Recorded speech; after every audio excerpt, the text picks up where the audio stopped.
everything in their life. And here's the thing. I love love. We sing about love all morning here, okay? But the thing is that loving love for love's sake is pretty empty.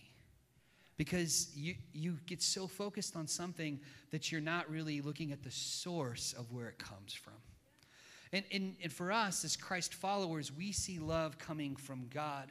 And so whenever we know, obviously, we're people, we have passions, we have desires, we have all those things that are part of who we are. You know, it burns in our heart. It's like the next image that we have here. It's just on fire inside of people, right? Especially, you know, Javen and I were sitting and talking about this as a junior hire. We're talking about love and passion, all this other stuff, because I know that it's coming. You know what I mean? And I'm like trying to head it off at the pass before it goes anywhere crazy. I'm like, Lord Jesus, you know what I mean? Like, help in this situation, because people burn with passion and desire, and it's not love like love from God. It's love like love from another source called hormones. You know what I'm saying? Man, when I was growing up at camp, I would go to youth camp, and youth camp was amazing. I was so thankful to go to youth camp. We'd have these dynamic times with God. It'd be like in this next image, where there used to be these times with God, people worshiping, and people so excited.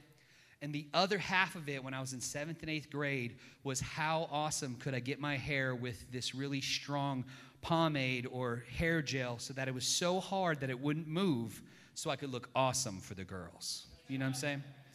And I know, like, you know, Charlie Jr. and others know what I'm talking about because they were right there with me. We'd be at camp in the mirror. We were in the mirror longer than the girls were in the mirror because we'd be like, man, I look so fresh. And you'd be like, kind of like looking at yourself and like, let me hook you up, man. You got this hair in the back of your head, and be like doing this thing. And then we would roll out of our dorm, headed over to the thing, like to the meal, like, that's what's up. Hey, what's up? How you doing? What church are you from? What church are you from? You don't know each other. What's up? How you doing? We had this whole other agenda, man. And it was funny because, like, you know, I think God used that inside of young men especially to pull them to youth camp so, like, God could slap the guy in the head and, like, get him to love God, which I was thankful for because I know he did that to me. I know he did it to others. Here's the thing I'm going to encourage all of you to never do, and encourage your children as they go to youth camp, because camp is awesome. Encourage them not to be flirty and not to do that, because you could be like a guy I happen to personally know who, you know, he would go out and, like, ask girls for their phone number from other churches, and then in the future, whenever he met his future wife, those people might be her best friends, and then they might be in that person's wedding. Who was not me is this other guy I know, definitely not me.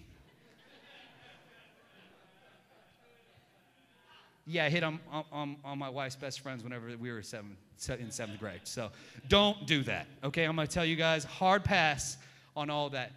My point is this. We get all wrapped up in the emotions and this and the pursuit and all these things, and we don't get back to the source of what it is.